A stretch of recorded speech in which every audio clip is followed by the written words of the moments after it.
Hello everyone, আসসালামু আলাইকুম। ওই দিন আমি আমার বাবার বাসায় আসছি, আমি আর আমার হাজবেন্ড। তো আমার হাজবেন্ডের দাওয়াত ছিল আমার কাকাদের বাসায়, ওকে ঈদের পর দাওয়াত করছিল। হঠাৎ করে আমার হাজবেন্ড বিকেলবেলা বলতেছে আম্মাখা খাবে।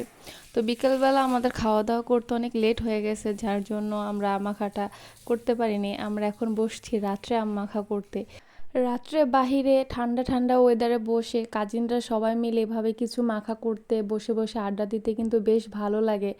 আর কেন জানি না আমার রাত ভীষণ ভালো লাগে, রাত্রে আমার ঘুরতে যেতেও ভালো লাগে।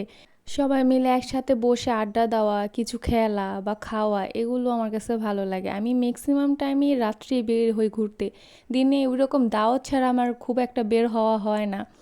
আর এটার জন্য আমি প্রচুর বকা খাই, কারণ আমি তো গ্রামে বসবাস করি, তো সবাই বলে যে রাত্রে নাকি বের হওয়া ভালো না, ঘোরাটোরা ভালো না। তো আমার হাজব্যান্ড তো শহরে থাকে, ও এগুলো ওইরকমভাবে মানে না, কিন্তু ও রাত্রে ঘুরতে ভীষণ পছন্দ করে। তো আমাদের ম্যাক্সিমাম টাইমে রাত্রে বের হওয়া হয়। বলতে বলতে এখানে আম্মা খাটা রেডি হয়ে গেছে। তো সব আমরা করব, মাখাটা আমরা করব না, কারণ হাত জ্বলার ব্যাপার আছে, তো কাকিকে দিয়ে এটা করেছি। সেই সাত ওই কি রে আমাকে করা মধু মধু রসমালাই।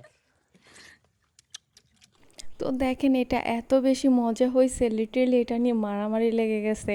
জাস্ট আপনারা নিচে ফ্লোরের দিকে তাকালেই বুঝতে পারবেন যে আম মাখার উপর দিয়ে একটা ঝড় বয়ে গেছে। কিচ্ছু খেতে পারি নাই, ওরা মানে কি করছে আমি নিজেও জানি না। যাই হোক, সবাই পেজটাকে লাইক কমেন্ট ফলো করে দেবেন। Thanks for watching. আল্লাহ হাফেজ।